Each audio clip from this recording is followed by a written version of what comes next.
Ito mga kabali, ito na yung pangalawa nung galing kay kay ito, kay Jerry Permanes. Yan.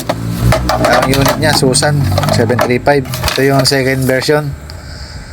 Yan, bali tingnan natin kung ano yung nangyari sa loob. Bali sabi niya, tingnan kung magagawa pa. Tapos sinabi niya rin sa note, ito upgrade hanggang sa pinakamalakas. Hanggang sa pinakamalakas daw. Ayan, open ko na yung top cover, silipin ko yung loob.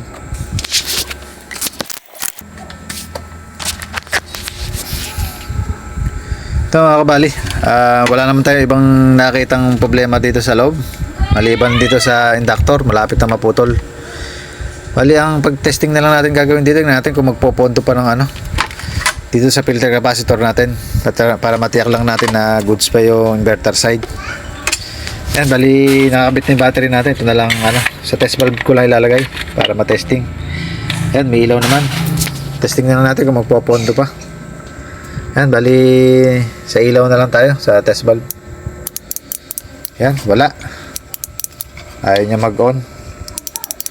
Try natin i-direct yung wire, yung pindutang. Pero ialis ko lang rin, takpan ko lang, baka sumayad. Ito, nandito yung switch. Rekta na natin. Tingnan natin kung may reaction na siya. Yan, nakakabit na. Try lang natin. Tingnan natin kung meron na reaction pagka direct na. Yan, meron na. Kaya lang, blower lang. Wala siyang Hindi siya nagkaroon ng reaction sa ilaw. Yan, tanggalin ko na siya sa housing niya para ma-trouble ko na.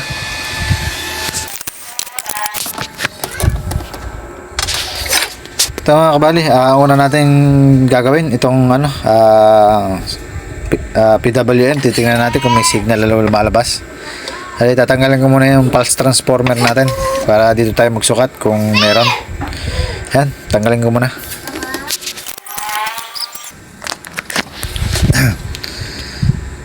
Ito mga kabali, meron naman tayong signal na lumalabas dito sa isang side. Tingnan natin. Yan, meron. Bali, hindi ito katulad ng ibang PWM na mag-i-stay yung steady yung kanyang signal na makikita natin. Dito sa kabila. Yan, meron din. Ayan, sa baba naman.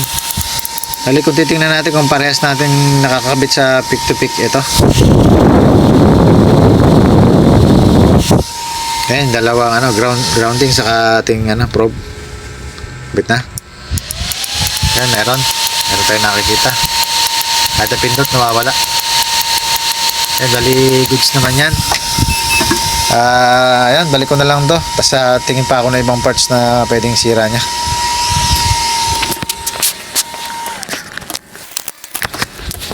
Ito bali, mga kabali, naikabit ko na uli yung pulse transformer natin. Bali, yung kasunod na gagawin natin, pag ganyan nawawala ang ground, ang pondo, bali dito na tayo susunod sa capacitor na nilalabasan ng transformer sa secondary. Ito naman ang lagi na open dito. Bali, di ko na muna tatanggalin, lalagyan na lang muna natin ng jumper to. Yan, balik na lang pag meron na, pakita ko na lang. Ito mga kabali, ayan, jumper na natin. Mamaya na natin iayos yan. Kailangan mapalabas muna natin yung voltage niya sa capacitor, sa filter natin. Yan, bali testingin muna na uli natin kung magkakaroon na ng pondo. Balik natin yung battery sa ating itong output. Maglagay na rin tayo, tingnan natin kung tutunog. Bago tayo mag-upgrade, papa-under muna natin. Yan. Bali, test valve muna. Tingnan natin kung magkakaroon ng reaction sa natin. Sa test valve. Ito, on ko na. Bayaw. Talaga nadikit. Puro kalawang na rin kasi yung yung kanyang clamp. Yan, may ilaw na. Testing natin. Yan, meron na. Meron na tayong reaction sa ilaw. Bali, positive. Yun ang ating naging problema, yung capacitor. Yan, meron. Try na natin i-direct. Tingnan natin kung magkakaroon ng problema. Low volume muna natin. On natin. Yan, maandar na. Flip-flop, patayin natin. Yan, sa low voltage natin, low frequency. High natin. Sagad na. Full volume. Yan, maandar na. Bali, simple lang naging sira. Yan. Bali, meron na siyang 52 ampere sa full volume. Yan, medyo okay na. Kaya lang, marami tayong babaguhin dito. Bali, sa inverter side, wala tayong naging problema sa PWM. Bali, sa PWM natin, ganun lang talaga ang niya, ang signal niya. Kada pindot mo, pag nakadiin ka na, biglang mawawala yung yung kanyang signal. Ganun ang nangyari talaga nito. Yan, bali dito sa pag-upgrade, gagawin na natin.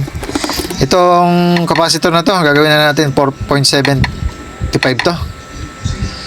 At saka itong mga resistor, capacitor, ayan, itong capacitor, i-direct na natin to. Jumper. Itong resistor, bali magpapalit tayo ng 100k dito. Saka itong trimmer, ibabypass na natin yan dito sa papalit natin 430k dito sa 560. Pero bago lahat yan, bago natin palitan yan, pati yung inductor na to, papalitan natin, mapuputol na. Doon muna tayo sa first step na pag ginagawa natin bago tayo mag-upgrade. Ito, yung linya natin dito. Kakapalan natin yan, lalagyan natin ng solid copper. Yan, pati dito sa reverse polarity. Yan, balik na lang ako pag nalagyan ko na to, pag nakapala na. Saka tayo magpalit ng mga parts dito sa secondary. Balik na lang ako pag okay na. Ito mga kabali, bali bago ko punuan ng LED. Ayan, papakita ko muna yung nilagay kong LED, solid copper. Ayan. Lahat yan, pati dito sa bali wala pa itong nakalagay na LED copper. Ayan. Ay, yung tingga, LED. Bali pupunuan pa natin yan. Dito naglagay na tayo dito, pinunuan natin to. Ayan, kumpleto naman na rito sa reverse polarity. Dito na lang. Ayan, balik na lang ako pag napunuan ko na ng to, LED na tingga. Ayan. Ito mga kabali, yun na yung nakilalabas ng paglalagay natin ng LED. Saka yung solid copper. Ayan, makapal na. Bali, medyo matibay-tibay na to. Ayan. Bali, dito na tayo sa sa paglalakas. Mag-upgrade na tayo dito. Bali, dito muna tayo sa frequency, saka sa capacitor. Dito. Palitan natin ng 4.7 to, saka dito sa 560. Ay, papalitan natin ng 430. Ito. I-bypass natin to. Ito sa protect. Bali, mamaya na natin papalitan to. Bali, papakita ko kasi kung hanggang saan yung kaya niya ng pailawin. Nang hindi pa natin papalitan to. Yan, balik na lang ako pag napalitan ko yung capacitor, yung resistor direct dito sa trimmer. Ito mga kabali, ito na yung 430k. Binaypass na natin yung trimmer kasi doon din naman pupunta yan. Ina-adjust lang niya yung lakas, napapasukin niya doon. Ito yung tinanggal natin. Dito nga pala sa capacitor na to, kaya lagi kong nirerekta na lang to kasi lagi naman nasisira ito. Na-open yung loob. Pag nag-init, napuputol. Medyo maliit lang din kasi yung nasa loob nito. Bali, yan. Testing na natin. Tapos yung capacitor, ito na. Nakikabit ko na. Bali, panguhuli ko na lang yung inductor. Subukan muna natin kung under na. Bali yan, full volume na natin. Ganun pa rin yung ilaw. Ayan. Direct na natin. Ayan, maandar na. Bali, ayan, 7. Saan ba tayo nag-stop? Sa 70 ampere. Nag 70 ampere na siya. Bali, ayan. Tingnan natin kung ano hanggang kaya niya. Tukay natin. Ayan, ayaw. Ayaw. Ayan, ilaw-ilaw lang siya konti. Ayan, bali kaya tayo nag-a-adjust ng protect. Itong 560 na to, papalitan na natin ng 100k to, 560k to, para para umandar siya sa ano, sa hanggang 4K. Kaya natin na ina-adjust. Yan, bali palitan ko lang yan, balik na lang pag napalitan na. Yan mga kabali, napalitan na natin ng 100K. Yan, brown, black, yellow. Ito, direct na natin sa battery. Yan natin kung aandar niya sa 2K. Ito, naka 2K na tayo. 2K. On ko na. Yan, maandar, 2K. Try natin sa 3K. Yan, maandar 3K. Sa 4K. Yan, ayaw niya sa 4K, hanggang 3K lang. Yan, sa 3K, maandar siya ng diretso. Yan. Yan natin sa 1K. Bali na-adjust na natin. Sunod natin dito yung inductor. Palitan natin yung rewind na to dahil mapuputol na siya. Yan. Balik na lang ako pag napalitan ko to. Sunod natin yung pampalakas ng tunog natin dito. Balik na lang ako pag napalitan na to. Ito mga kabali, napalitan na natin ng inductor. Yan. Ito yung pinagpalitan natin. Talagang mapuputol na siya. Yan. Kinapitan na siya ng corrosion. Ano kasi to? Aluminum. Bali yung pinalit natin, aluminum din. Pero mas okay to. Tingnan natin kung okay ba yung nailagay ko. Test valve lang yan. Testing natin tutunog. Yan, meron. Yan, lagyan natin yung direct battery. Yan, mahina pa yung tunog niya. Bali, ito na yung pampalakas ng tunog natin. Kakabit ko lang.